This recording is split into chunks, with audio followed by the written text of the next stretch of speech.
中医里有句话叫"肺为储痰之器，脾为生痰之源"。首先，肺咳啊，这个就比较简单，就分为有痰和无痰啊两种。来，我们看一下脾咳啊。一般脾咳呢，大部分都是因为脾虚引起的痰湿咳嗽，所以我们中医里有句话叫"肺为储痰之器，脾为生痰之源"。所以呢，脾虚导致的咳嗽，第一个典型的症状就是啥？是不是痰多？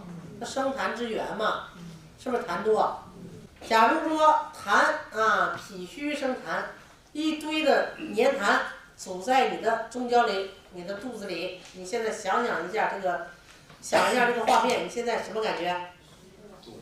刚才谁说还腻？哎呀，你这个抵抗力真行，太细分了，腻。所以一堆大黏痰，你会觉得特别恶心。所以脾虚导致的咳嗽，第二个典型症状就咳的时候一边咳一边恶心想吐。这个我们看一下针方。首先第一个啊，就是一般的咳嗽啊，或者上火了咳嗽，或者感冒咳嗽啊，一般咳嗽，来拿红笔写一下咳二针。咳二针，水金复水通配吐水中，这个是双侧取穴。然后阴虚久咳，可以用鱼际、太溪、照海，你就用这一组方子啊，鱼际、太溪、照海。还有一种啊，咳得很严重，咳到最后啊，一咳嗽就胸口疼，你就扎足四马。再一个，胸部受伤引发的慢性咳嗽，你就扎灵骨。